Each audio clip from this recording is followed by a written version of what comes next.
watching the Highlight Zone with Wayne 15 Sports Director Glenn Marini. Local sports coverage you can count on.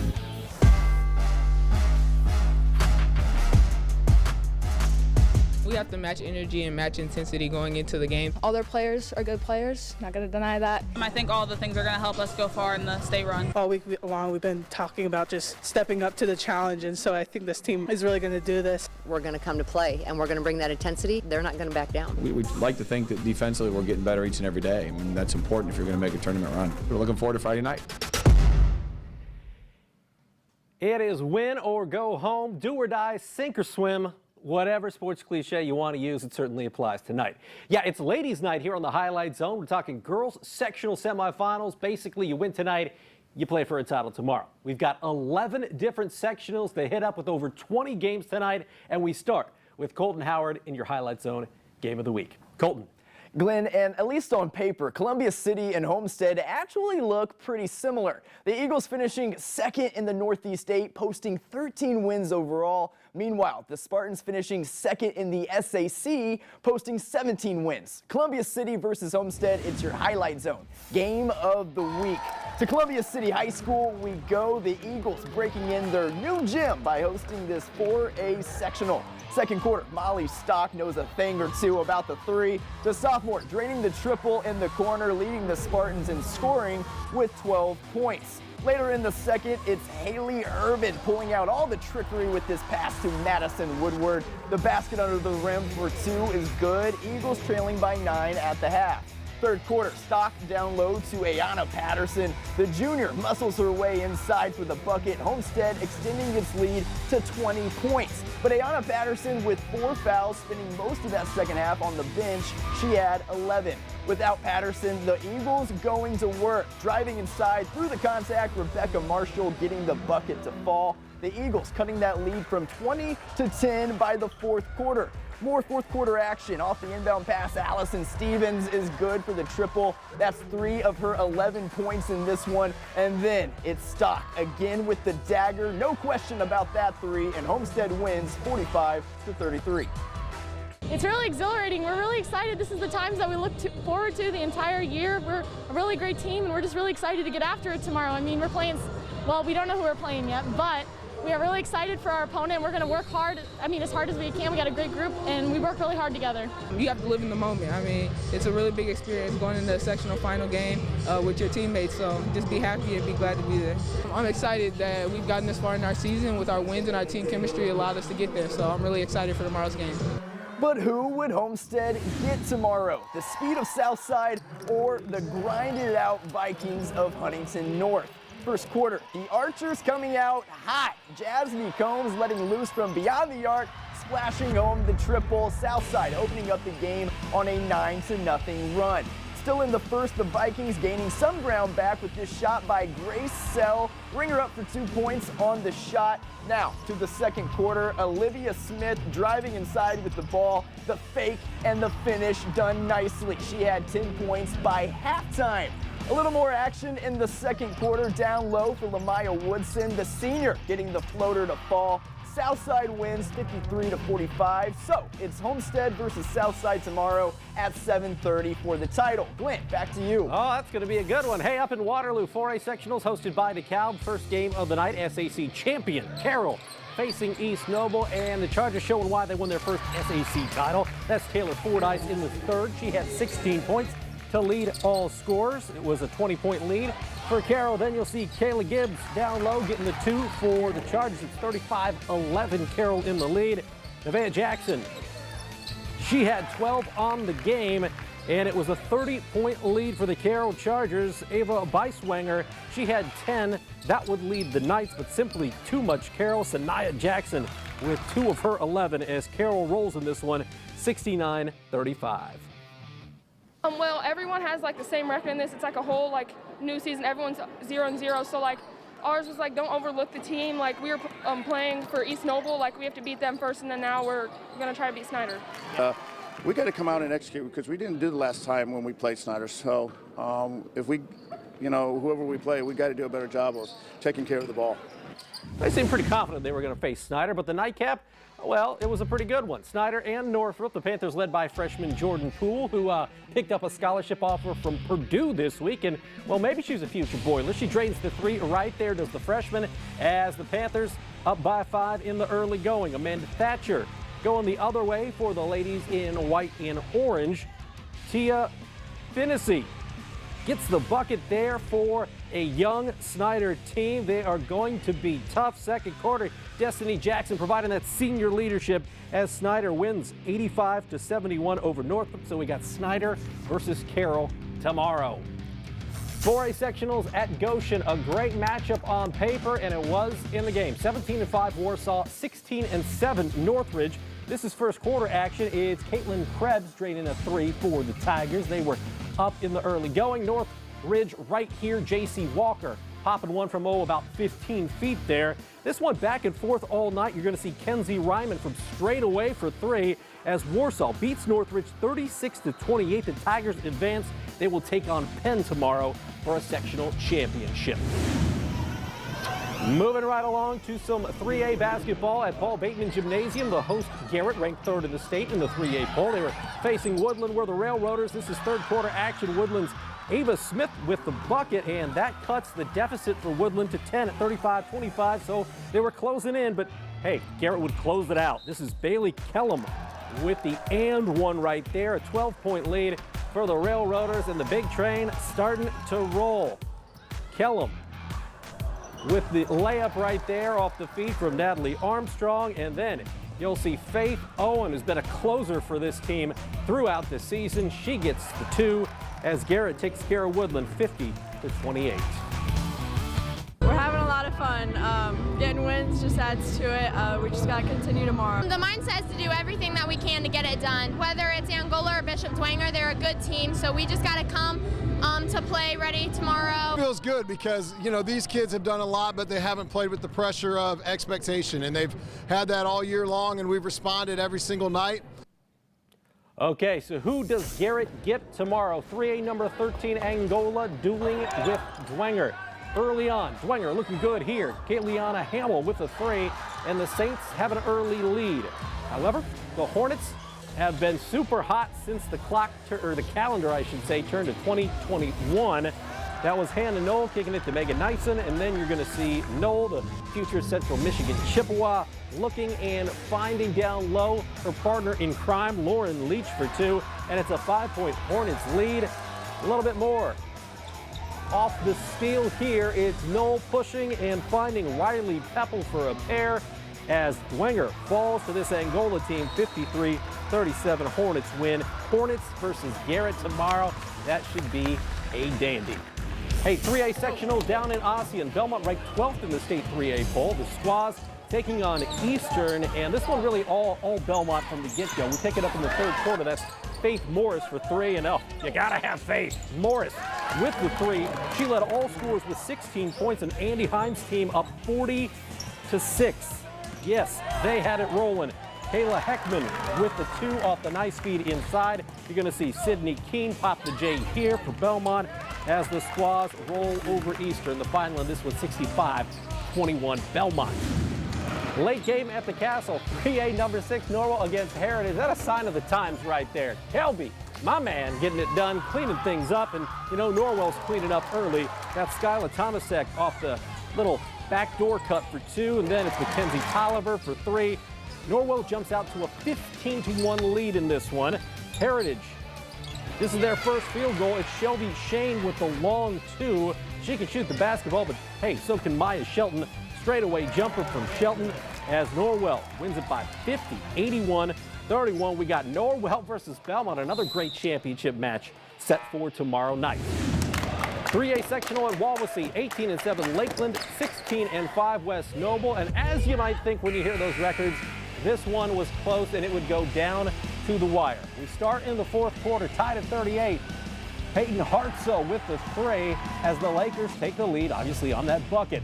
West Noble responding. This is Lillian Mast tying it at 41.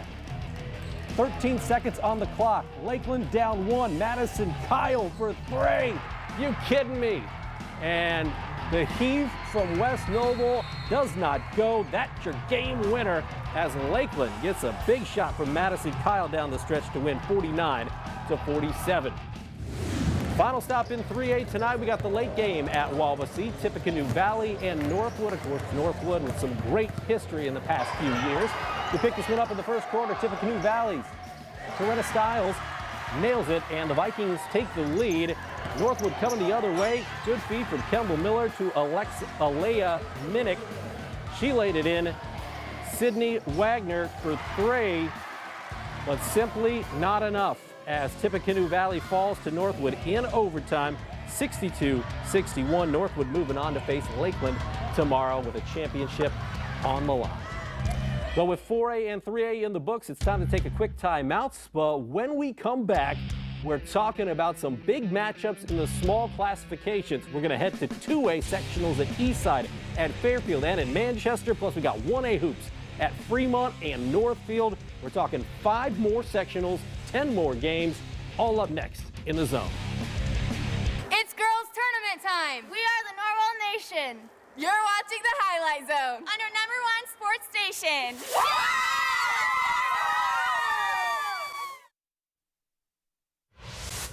We are the Eastside Blazers. We've got your sectional play on the Highlight Zone. Hey, we are talking 2A hoops where Bluffton looking to, well, keep a streak alive. The Tigers a win away from playing in the sectional championship game for the 4th straight season. Standing in their way, how about a Busco team that won by 23 points on Tuesday night? 2A sectional at Eastside, the Tigers and the Eagles, and we're going to pick it up with some Busco offense. Kara DeBolt to Brielle Shearer, and that's good for 3. Busco only down 2. It was a 23-21 ball game in the 3rd. You're going to see Bluffton. Haley Gibson gets it inside to Zoe Barger, and Barger puts it in. It's a 2-point lead still for Bluffton at that point. Let's go to the 4th quarter. Audrey Kulzenbeck to Kara DeBolt to Mariah Homestead. Homestead's been doing it all season long for Busco, but unfortunately, if you're an Eagles fan, that season ends tonight. Natalie Lehrman to Zoe Barger. Oh, it's good, and Bluffton wins over Busco 51-38. It's good to have a game like that right before you go into the sectional championship game, and it's just when we feel pressure, we have each other's back. We're talking to each other's ears, each play, each dead ball, just letting each other know that we have each other's backs. We worked really hard tonight, and we pulled it off. We had up and down during the games, and we just came together at the end, and we fought our hard to come out. We just have to think back on this game and know that we had to start out strong and finish strong. All right, so that Bluffton streak is alive. Who will Bluffton play tomorrow? We're talking a 14-win Adams Central squad or a 12-win Eastside squad. First quarter, it's Allison Baker to Jaden Baker. That's how you do it if you're a pretty talented team. It's 2-0 Eastside Blazers in the lead. McKenna Deach passing here to Carly Black with a 3. Deach, if you remember earlier this week, went over 1,000 points for her career, so tip of the cap there. Second quarter action, Skylar Kessler to Matea Byerly to Sullivan Kessler for the bucket. It's an 8-point lead, 23-15 Blazers. Deach to Carly Black again. It's a good combination, but it wouldn't be enough tonight as Eastside beats Adams Central 55-43. So we've got Eastside Bluffton for a crown tomorrow evening. 2A sectionals at the Jungle. We're talking Manchester, the host Squires facing Cass. Start of the 4th quarter, it's Cass. Ellie Logan with the bucket, and Cass in the lead 38-36. But fear not, Manchester fans, because Eva Bazzoni was on point. She gets the steal and the lay-in. It was tied, and then Manchester takes the lead there at 40-38. How about more Bazzoni? Watch this, just moving, knifing, cutting through the defense. Beautiful move by Bazzoni, and it's a 4-point Manchester lead. Later, it's Morgan Parrott for 2, and Manchester comes back to win this one 58-48 over Cass. Late game in Manchester, one of the matchups of the best mascots, got to be in the state, right? We're talking the Oracles versus the Zebras. Oracles versus Zebras, Delphi and Rochester. First quarter, it's Kennedy Jackson as the Zebras were running, and they were up by 4. Delphi trying to counter. Off the putback, you're going to see Haley Nelson get the 2, and that puts the Oracles on the board. But Rochester, too much firepower tonight. Emma Howdeshell drills the J, and then You'll see the Zebras go down low, and they get it to Alexis Thomas, and she knows what to do with it.